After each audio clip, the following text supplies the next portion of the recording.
Get it right. Buka Alkitab kita sama-sama. Kita masih ada dalam pembahasan kita tentang 33 bukti kesetiaan Tuhan. Sama-sama bilang sama saya, kesetiaan Tuhan saya sungguh sangat terbukti. Saya percaya bisa lebih semangat dari itu. Sama-sama bilang sama saya, kesetiaan Tuhan saya sungguh sangat terbukti. Amin. Kita udah janji selama 33 minggu kita mau ngomong dari hati kita. Kita mau ngomong dengan proklamasi iman kita bahwa kesetiaan Tuhan saya sungguh sangat terbukti. Sehingga apapun yang terjadi dalam hidup kita itu tertanam dalam roh kita. Mau ada badai, mau ada angin ribut, mau ada tekanan, mau ada apapun. Tuhan yang setia yang akan menyertai dan membela kita. Yang setuju katakan amin. Amin. Saudara-saudara yang mengikuti ibadah online ini, ketik di live chat saudara, kesetiaan Tuhan saya sungguh sangat terbukti. Yes, kesetiaan Tuhan saya sungguh sangat terbukti. Dan salah satu bukti bahwa dia adalah Tuhan yang setia, di sesi ke-12 ini kita membahas dia menyembuhkan penyakit kita. Yang setuju sama saya katakan, saya tetap percaya bahwa dia tetap Tuhan yang menyembuhkan. Ada saudara yang menatap saya dan berkata, tapi saya pernah bergumul dalam doa untuk suami saya. Suami saya didoakan tapi tidak sembuh, dia meninggal. Ada yang bilang saya doa buat mama saya tidak sembuh tapi dia meninggal. Ada yang bilang saya berdoa untuk istri saya tidak sembuh tapi meninggal. Izinkan saya menerangkan buat saudara, meninggal bukan berarti mujizat tidak terjadi. Meninggal berarti rumahnya sudah jadi, tugasnya sudah selesai, penderitaannya sudah berakhir, mahkotanya sudah tersedia. Orang percaya tidak meninggal karena cancer. Orang percaya tidak meninggal karena kecelakaan. Orang percaya tidak meninggal karena serangan jantung. Orang percaya meninggal karena rumahnya sudah jadi. Buat orang percaya mau kena serangan jantung, kalau rumah belum jadi dia sembuh. Mau jatuh dari pesawat, kalau rumahnya belum jadi dia tidak mati. Amin. Tanya sama sebelah saudara, rumah udah jadi?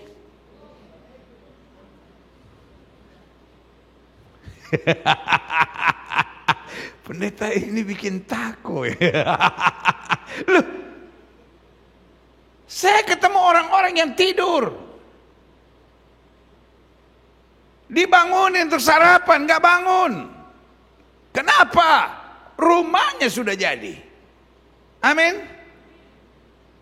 Saya ketemu teman saya, dia bilang, pendeta, saya pernah jatuh dari helikopter, saya pernah kena tembak, saya pernah kena ini, belum mati. Saya bilang rumah belum jadi, Bung. Saya ketemu orang-orang yang sudah 4 kali serangan jantung, sampai hari ini masih sehat. Kenapa? Rumahnya belum jadi. Makanya saya bilang sama Tuhan, Tuhan saya gembala.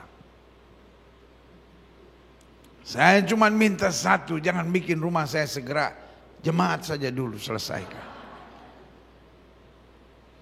Gembala tidak boleh egois. Ya, tapi kalau ini sih nggak enak juga doa begitu, pendeta. Saudaraku, makanya saya baru kemarin malam cek gitu, lagi ukur-ukur kapling, saudara. Saya bilang nggak usah ukur buru-buru, masih banyak yang lebih butuh. Selesaikan dulu yang di gereja itu. Saudaraku, yang tua pasti mati. Yang tua pasti. Nggak mungkin ada orang sampai 300 tahun. Lalu ketika dia menyanyi,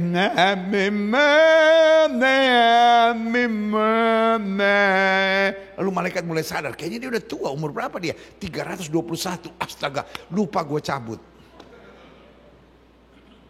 Yang tua pasti mati, sama-sama bilang sama saya, yang tua pasti mati. Tapi yang muda bisa mati. Jangan tengil. Jangan sok kuat, sok jago, sok hebat. Hidup kita setiap hari takut akan Tuhan, ketika rumah kita sudah jadi, kita bersama dia dalam kemuliaan. Berikan tepuk tangan yang meriah buat Tuhan. Di masa COVID, ada orang-orang yang mati karena COVID. Tapi buat kita orang percaya, tidak ada orang percaya mati karena COVID. Dia mati kenapa? COVID hanya alasan. Tapi dia mati karena rumahnya sudah jadi. Saudara-saudara yang baru saja kehilangan keluarga yang ditinggalkan. Dari gereja kita tidak pernah bilang turut berduka cita. Terus apa dong pendeta? Turut bersuka cita? Itu kepukul di otak namanya. Kalau orang meninggal lalu kita kirim bunga, turut bersuka cita. Tapi dari gereja kita selalu memberi pesan selamat jalan. Kenapa selamat jalan? Kok orang meninggal selamat jalan? Emangnya dia mau ngapain itu? Karena dia jalan pulang ke rumah Bapa kita di sorga. Tempat di mana kita semua akan datang ke sana. Berikan tepuk tangan yang meriah buat Tuhan. Nah, saudara yang kasih dalam Tuhan, di sesi ke-12 dalam pembahasan bukti kesetiaan Tuhan ini, kita mau belajar bahwa Dia menyembuhkan penyakit kita. Dunia teknologi hebat hari-hari ini. Tapi teknologi bukan berarti tidak ada masalah. Dunia yang bertambah hebat teknologinya. Tiba-tiba anak-anak demam dikasih sirup. Kenapa anak-anak demam dikasih sirup? Karena anak-anak belum bisa minum tablet. Betul? Harus sirup. Tapi apa yang terjadi? Tiba-tiba ginjalnya bermasalah. Yang katanya teknologi canggih, hal-hal demikian bisa terjadi. Betul? Tapi zaman dulu nggak ada sirup. Dikasih jahe, kencur, kunyit, ada yang dibekep anak. Segala macam. Tapi saudara yang kasih dalam Tuhan, kadangkala yang seperti itu mungkin secara teknologi tidak bisa dibuktikan kesembuhannya, tapi minimal tidak ada efek sampingnya. Ngerti nggak sampai di sini? Jadi saya tetap percaya dunia teknologi boleh semaju apapun, kita tetap harus percaya ada Tuhan yang mempunyai segala kuasa. Yang setuju berikan tepuk tangan yang meriah buat Tuhan. Sebagai gembala saya rindu jemaat yang olehnya Tuhan percayakan saya gembalakan, baik live di gereja maupun saudara yang mengikuti secara online. Mau kita dibully orang kayak, kita mau dihina orang kayak, saya berdoa supaya jemaat Gereja Bethel Indonesia Globe Fellowship Center masih tetap percaya ada mujizat kesembuhan. Amin. Sama-sama bilang saya masih percaya ada mujizat kesembuhan. Klik. Keluaran 15 ayat 25 sampai 26. Musa berseru-seru kepada Tuhan, dan Tuhan menunjukkan kepadanya apa? Sepotong kayu. Musa melemparkan kayu itu ke dalam air, lalu air itu menjadi manis. Di sanalah diberikan Tuhan ketetapan-ketetapan dan peraturan-peraturan kepada mereka, dan di sana Tuhan apa? Mencoba mereka. Ada yang bilang, loh Alkitab kan bilang Tuhan tidak pernah mencobai, berarti Alkitab bertentangan. Kenapa Tuhan mencoba mereka? Jangan sibuk dengan istilah.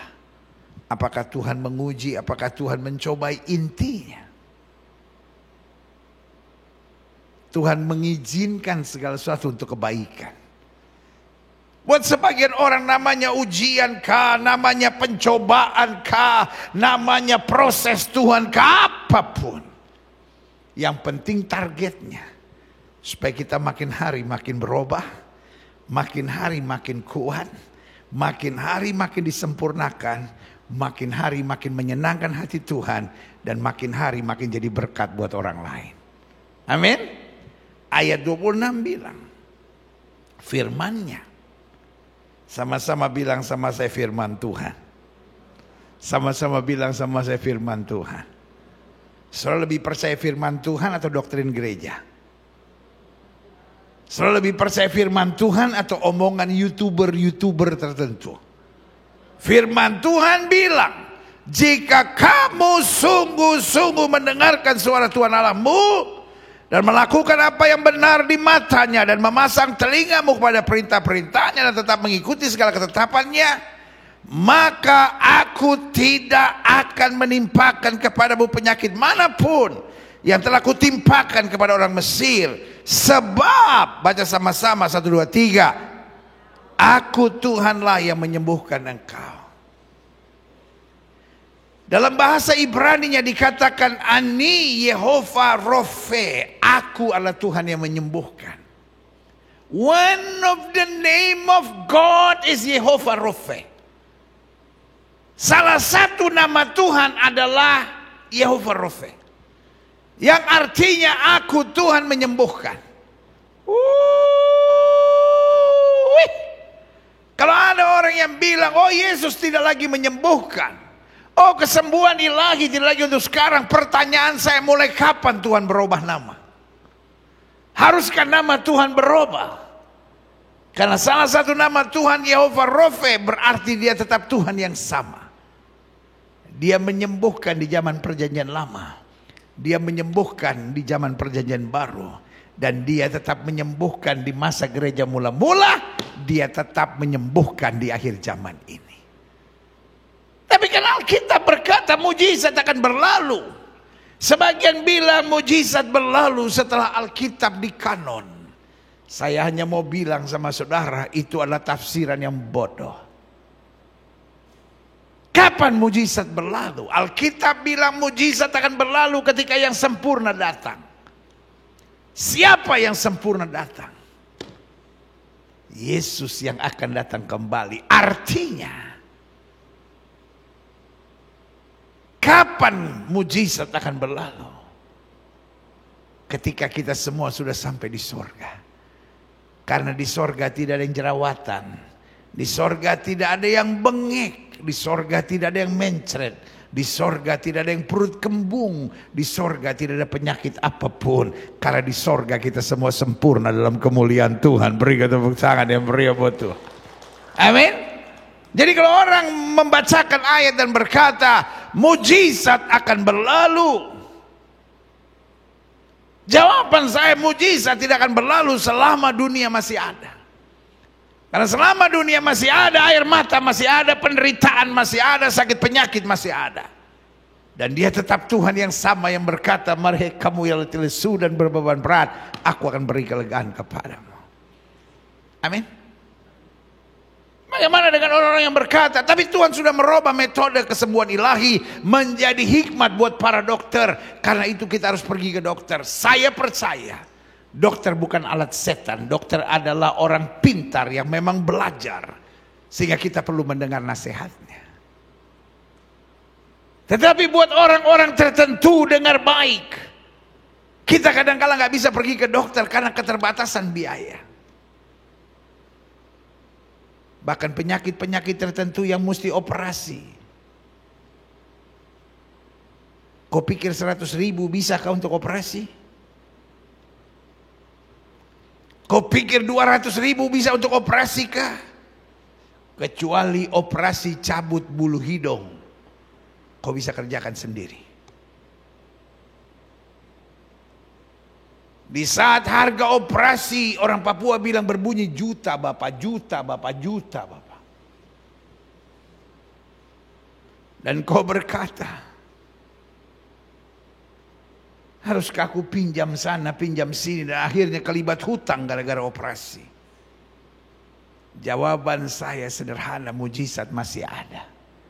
Apakah itu berarti buat orang miskin ada mujizat, buat orang kaya tidak ada mujizat? Buat orang miskin perlu berdoa, buat orang kaya bayar rumah sakit? Jawaban saya, dia tetap Tuhan yang sama buat semua orang. Kalau dia mendengar doa orang miskin, dia mendengar doa orang kaya. Gak ada yang bilang amin. Saya gak tahu ini miskin atau kaya ini orang. Kalau dia mendengar doa orang miskin, dia mendengar doa orang kaya. Kalau dia mendengar doa orang kaya, dia mendengar doa orang miskin. Karena di hadapan Tuhan bukan ukuran dompet yang menjadi pengaruh. Di hadapan Tuhan hati yang beriman dan percaya, dia bertindak dan menyatakan kuasanya yang setuju. Berikan tepuk tangan yang meriah buat Tuhan. Saya pelajari selanjutnya. Jadi ingat ya, saya mau jemaat Gereja Bethel Indonesia Global Fellowship Center, baik yang di gereja maupun yang mengikuti secara online, menyadari betul Allah yang menyembuhkan bukan bagian dari doktrin gereja. Ada orang-orang yang doktrin gerejanya percaya bahwa tidak ada kesembuhan ilahi, silahkan. Tetapi Allah yang menyembuhkan bukan bagian dari doktrin gereja. Allah yang menyembuhkan adalah bagian dari nama Tuhan. Amin. Berarti itu melekat pada God Himself. Ani Yaufarofe. 1 Petrus 2 ayat 24. Ia sendiri telah memikul dosa kita di dalam tubuhnya di kayu salib, supaya kita, bilang sama sebelah saudara, kamu juga, supaya kita yang telah mati terhadap dosa, hidup untuk kebenaran. 1, Dia memikul dosa kita. 2, Dia mengharapkan kita mati terhadap dosa. Dan yang ketiga, Dia rindukan kita hidup untuk kebenaran. Dan yang keempat, jaminannya, oleh bilur-bilurnya, mudah-mudahan di satu saat yang terbaik kamu akan disembuhkan. No. This is what I call a strong statement. Oleh bilur-bilurnya. Colek sebelah saudara, bilang sama dia, bukan mudah-mudahan. Bilang sama sebelah saudara, bukan mudah-mudahan. Takutnya yang sebelah saudara udah banyak kali ikut ajaran sesat itu, makanya dia pikir mudah-mudahan. Oleh bilur-bilurnya dikatakan apa? Kamu akan atau telah? Akan atau telah? Apa bedanya akan sama telah? Akan itu nanti. Tetapi telah itu sudah selesai. Harganya sudah Yesus selesaikan. Tinggal kita terima dengan iman dan percaya. Maka oleh bilur-bilurnya kita menerima kesembuhan itu. Berikan tepuk tangan yang meriah. Satu ayat penting lagi saya mau share buat saudara. Ibrani 13 ayat 8. Yesus Kristus tetap apa? Sama. Samanya dalam hal apa? Apakah dia tetap sama rambut gondrong? No. Samanya dalam apa? Bukan dalam penampilan, tapi dalam kuasa. Waktu Yesus hidup dan melayani, apa yang terjadi? Dia mengampuni dosa, berarti sama sampai sekarang dia mengampuni dosa. Waktu Yesus hidup dan melayani, dia menghancurkan setan, berarti sama sampai hari ini dia melepaskan setan. Waktu Yesus hidup dan melayani, dia Tuhan yang memberkati. Petrus yang sepanjang malam tangkap ikan gak dapat apa-apa, Yesus yang tegur dia, dan Yesus yang bilang, tebarkan jalamu di sebelah kanan perahu. Sampai dia tangkap begitu banyak ikan, sampai Alkitab berkata jalannya hampir koyak dan perahunya hampir tenggelam. Amin. Tetapi dia juga Tuhan yang menyembuhkan. Berarti sampai hari ini ayat Alkitab ini tetap berlaku. Dikatakan apa? Kita baca sama-sama Ibrani 13 ayat 8. Saya mau jemaat Tuhan yang ada di gereja maupun semua jemaat Tuhan yang mengikuti secara online mendasarkan imannya bukan pada doktrin gereja, mendasarkan imannya bukan pada kalimat pendeta, tetapi mendasarkan imannya pada dasar firman Tuhan yang teguh. Semua orang kadang-kala bicara firman Tuhan, tetapi sebetulnya yang dia tekankan penafsirannya. Tapi ayat ini Ibrani 13 ayat 8 jelas, kita baca sama-sama 1, 2, 3. Yesus Kristus tetap sama, baik kemarin maupun hari ini dan sampai selama-lamanya. Berikan tepuk tangan yang meriah buat Tuhan. Amin. Bagaimana dengan Alkitab yang berkata mujizat akan berlalu? Yes. Karena ketika yang sempurna datang, mujizat akan berlalu. Artinya ketika Yesus datang kembali menjemput kita, menyempurnakan kita dengan tubuh kemuliaan, kita ada di sorga, kita sudah tidak butuh mujizat. Karena di sorga nggak ada orang bacis. Nggak mungkin lagi sembah di penyembahan, tiba-tiba dia cis. Maka malaikat berkata, bahwa virus lu. Di sorga nggak ada yang mencret. Sehingga olehnya lagi penyembahan, guru izin sebentar.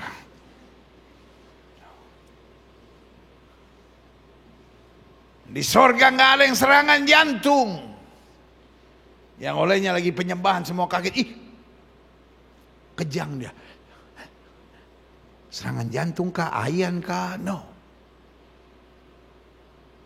Dia tetap sama sampai selama-lamanya. Amin. Klik. Saya pelajari. Salah satu masalah serius di akhir zaman, orang Kristen mulai apa? Meragukan kuasa kesembuhan Kristus. Kalau saya boleh memberi masukan, saya boleh memberi nasihat kepada pendeta-pendeta yang tidak percaya kuasa kesembuhan, tidak percaya kesembuhan ilahi, simpanlah buat dirimu sendiri.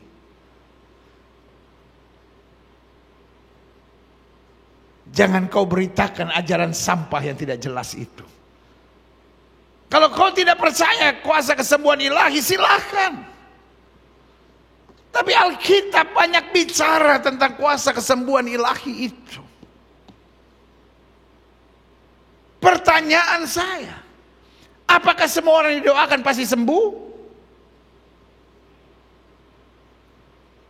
Alkitab tidak bilang semua yang didoakan pasti sembuh. Tapi yang Alkitab katakan sesuai dengan imanmu jadi padamu. Amin. Tapi pertanyaan saya juga sama. Apakah semua orang yang ke rumah sakit pasti sembuh? Satu yang saya tahu, semua orang yang ke rumah sakit pasti bayar.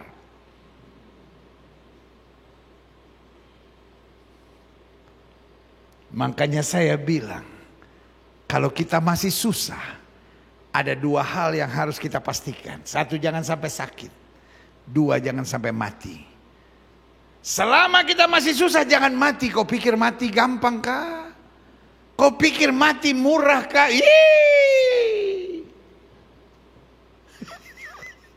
Kalau kau kaya, kau mau mati silahkan. Yang besuk banyak, yang ngantar banyak. Saya kemarin lihat petinya itu, Ratu Elizabeth darah Yesus. Itu kalau peti matinya, kita rupiahkan, bisa bangun rumah untuk sekampung orang susah, saudara-saudara. Orang kaya mah bebas. Elizabeth mati, antri mau lihat mayatnya, coba kalau Gilbert yang mati, siapa yang mau lihat lagi, ya kan? Hidup aja dibully terus.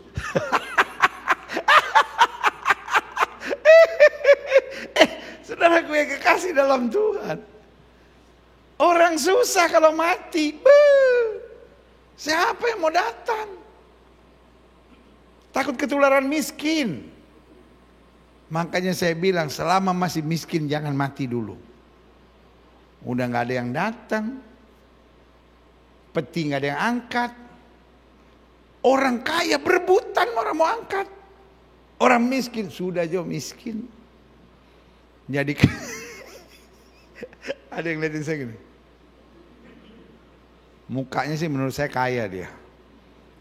Cuman dia pikir walaupun saya kaya, saya gak mati sekarang, pendeta. Itu persoalannya. Orang kaya belum mau mati, orang miskin buru-buru mau mati. Selama kita miskin, satu, jangan sampai sakit. Makanya orang miskin jangan stres. Kalau sudah sakit tambah stres, bayarannya gak tahan, saudara. Iya kan? Dan yang kedua, selama masih miskin jangan mati. kita masih percaya ada mujizat.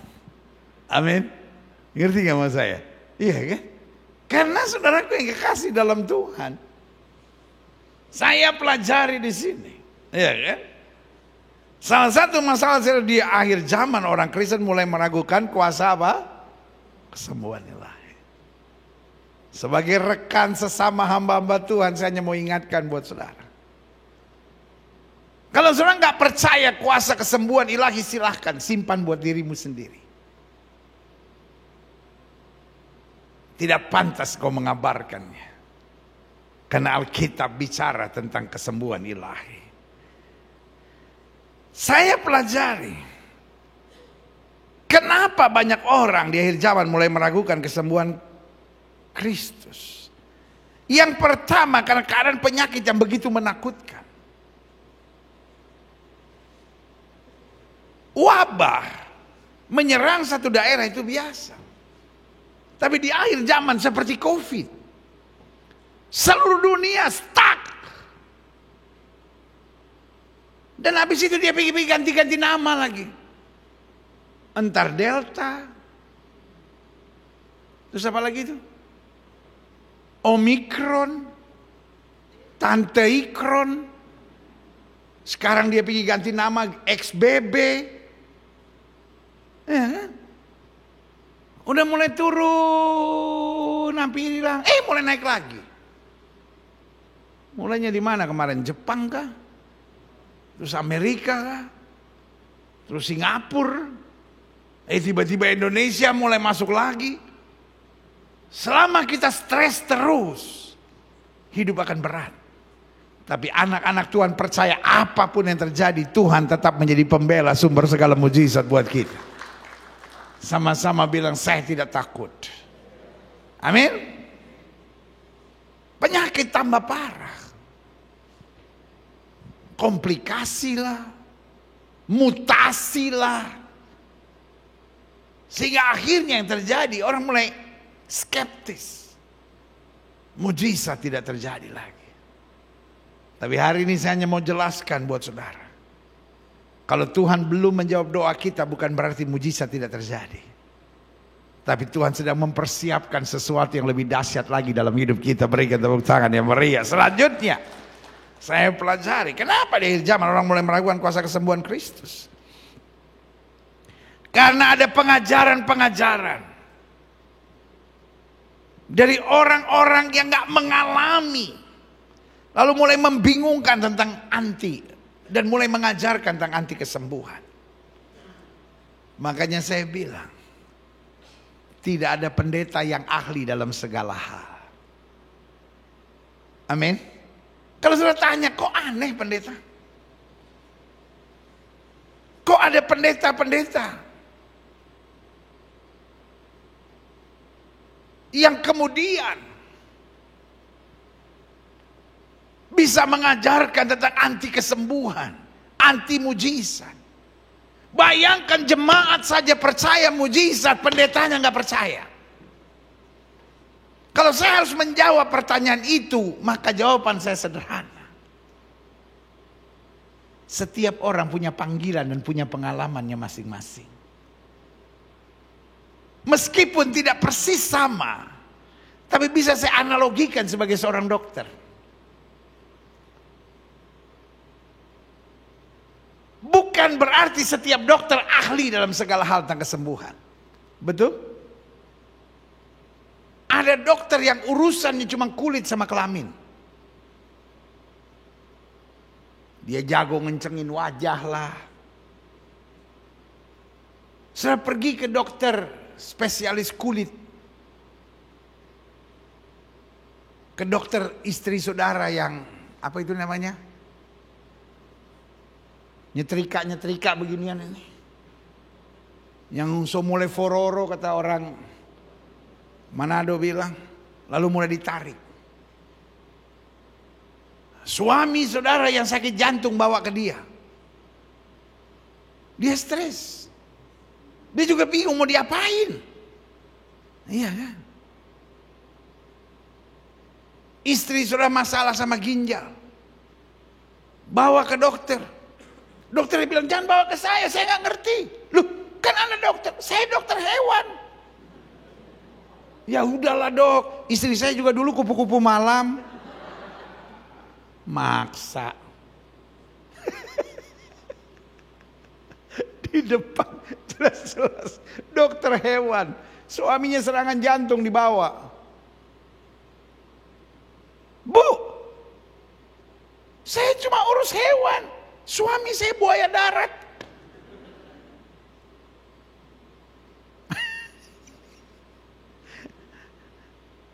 Begitupun pendeta. Ada pendeta-pendeta yang saya kenal, misalnya seperti Daud Tony. Dia khotbah banyak hal, tetapi fokus pelayanannya lebih kepada pengusiran setan-setan, kuasa kegelapan. Ada pendeta-pendeta yang kalau bicara akhir zaman mantap. Ada pendeta-pendeta yang pengajarannya lebih kepada baptisan Roh Kudus. Ada pendeta-pendeta yang lebih dipakai Tuhan untuk pengajaran tentang pujian, penyembahan. Dan menjadi nggak nyambung. Kalau pendeta-pendeta yang bicara pujian penyembahan ini tiba-tiba mulai bicara topik yang berbeda, lalu mulai nyerang sana nyerang sini, karena belum tentu itu message yang Tuhan taruh dalam lidahnya. Kalau kita pelajari, itu yang menjadi penyebabnya. Ada orang-orang yang kepahitan. Mungkin dia pernah punya pengalaman anaknya didoakan dan gak sembuh. Mungkin ada orang-orang yang punya pengalaman ingin sekali baptis Roh Kudus dengan berbahasa roh, tapi gak ngalamin. Akhirnya karena kecewanya, karena lukanya, makanya saya bilang, orang yang belum beres akan menciptakan banyak persoalan. Karena intinya adalah Tuhan bukan buku yang harus dipelajari, tapi Tuhan adalah pribadi yang dekat untuk kita alami dan menikmati kuasa kemuliaannya. Beri tepuk tangan yang meriah buat Tuhan. Selanjutnya, padahal yang seharusnya menjadi salah satu dasar sukacita kita sebagai orang percaya di akhir zaman adalah Allah yang kita sembah, dia tidak berubah. Dan namanya Yehova Rofe, Tuhan yang menyembuhkan. Klik, saya pelajari.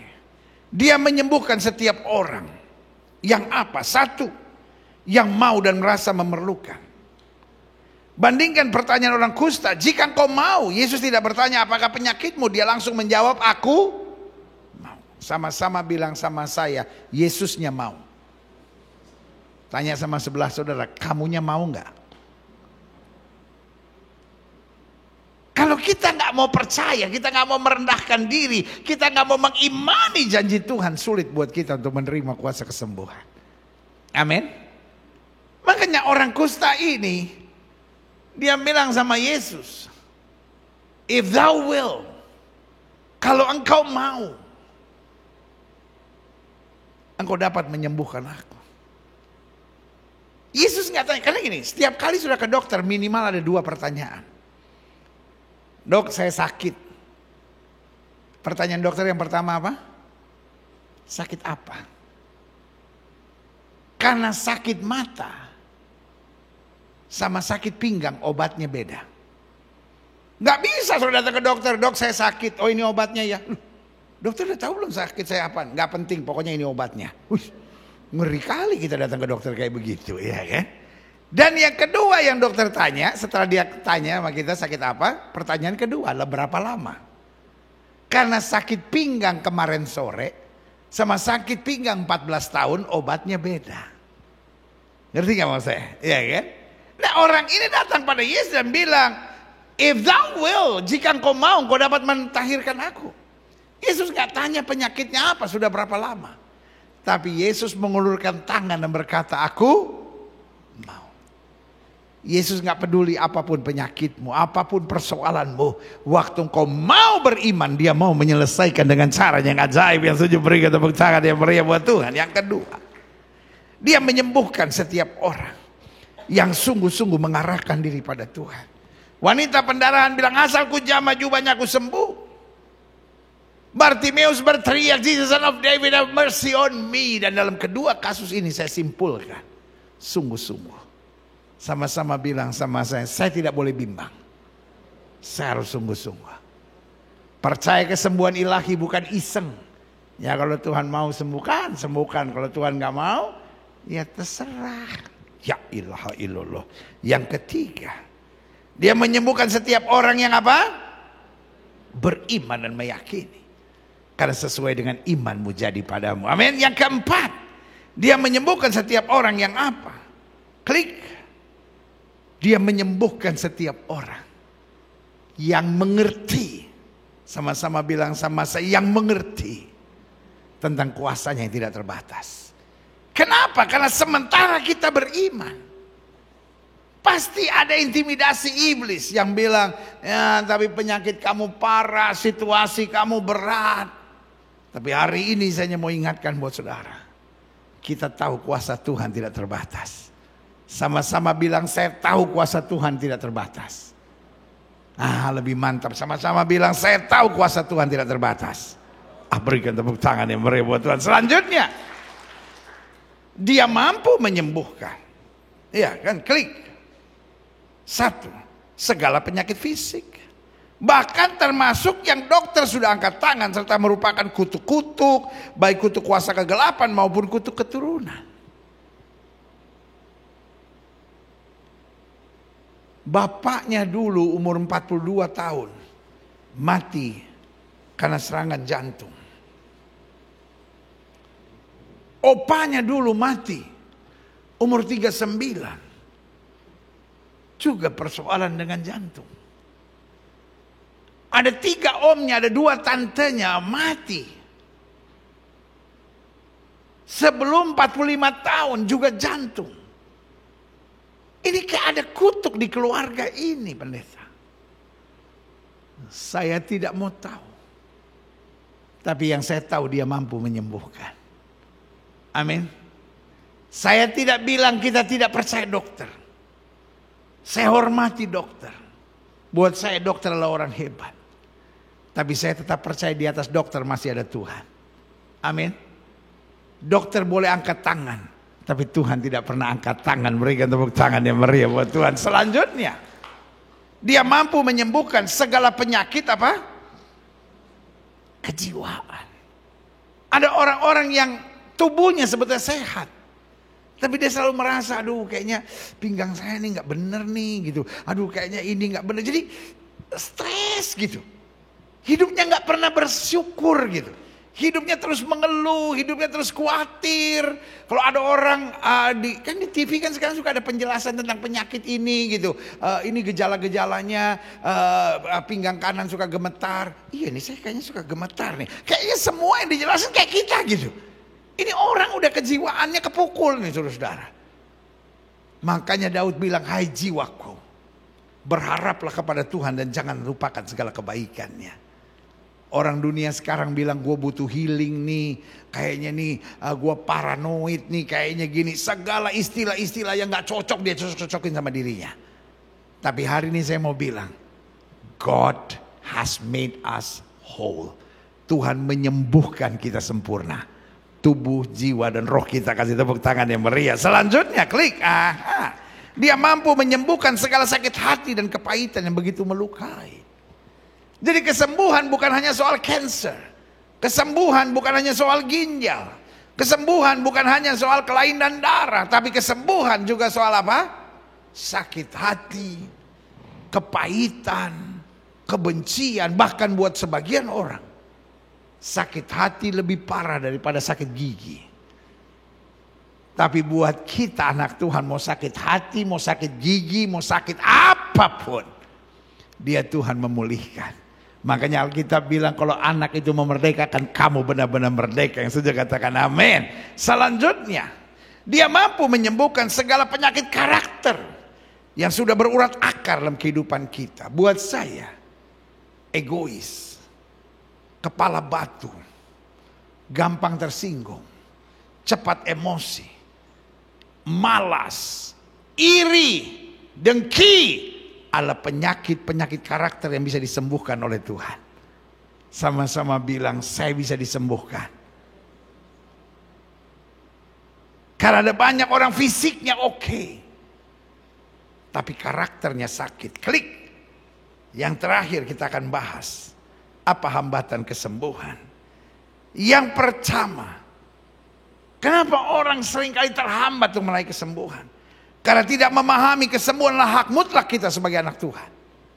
Yang setuju sama saya, katakan bersama-sama, kesembuhan adalah hak mutlak saya sebagai anak Tuhan Yesus. Karena Yesus sudah bayar harganya. Saudara yang sedang di rumah, ketik di live chat saudara, kesembuhan adalah hak mutlak saya sebagai anak Tuhan. Amin. Sama-sama bilang, kesembuhan adalah hak mutlak saya sebagai anak Tuhan. Kalau perlu sampai di rumah nanti saudara ganti status saudara. Saudara ketik di IG saudara, Instagram saudara, saudara ketik di Twitter saudara, saudara ketik di Facebook saudara.